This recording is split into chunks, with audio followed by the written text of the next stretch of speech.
Kyrie Irving has gone on the record saying the Earth is flat, the moon landing was fake, and dinosaurs never existed. This is post-game. He's long had a troubled relationship with critical thinking. Stepping into Irving's mind must feel like entering that trippy tunnel of horrors from the original Willy Wonka movie. This is a guy who once shot down a question about the distractions he causes by saying, if you're very much woke, there's no such thing as distractions. Irving has a weird answer for everything, and that includes his career moves. The moment Kyrie arrived in Cleveland, he wanted to play with some big names.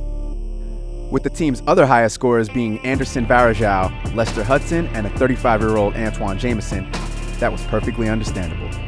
Not only did he get a big name, he got the biggest name of all when LeBron James returned to the Cavs in 2014. But Kyrie still wasn't happy. That was despite having everything he ever wanted.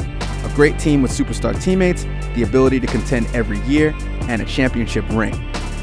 And yet Irving still couldn't stand taking instructions from LeBron and living in his shadow. So in 2017, he demanded a trade and ended up in Boston. Thankfully, the Celtics fulfilled all of Kyrie's new requirements. The main one being that his teammates were good, but not too good, meaning he could win games while still being the number one guy. The Celtics also looked like they would contend for years to come, had one of the best coaches in the league, and played in one of America's greatest sporting cities. On all fronts, it was an ideal situation, but not according to Kyrie. This is a guy who'd visit a tropical resort and complain about the glare from the perfectly white sand. The problem? Boston's young core had become too good. With Irving sidelined throughout last year's playoffs, the Celtics' young stars were asked to step up. They did exactly that, coming within one game of making the NBA Finals. But when Kyrie returned this season, he couldn't find a way to make things work. The team had been setting the basketball world on fire without him, but was painfully underwhelming with him.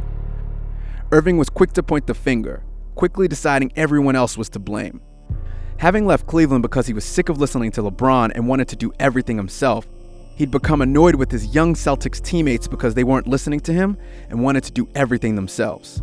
It wasn't long before insiders around the league suspected Irving would consider teaming up with LeBron once more, suggesting Kyrie blew up a championship team over something he completely backflipped on 18 months later anyway.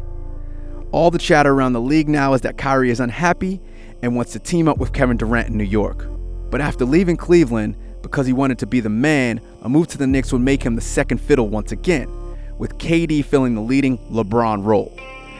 If Kyrie does in fact go to the Knicks, history suggests he'll quickly become unhappy with being Robin to someone else's Batman, and this whole cycle will repeat.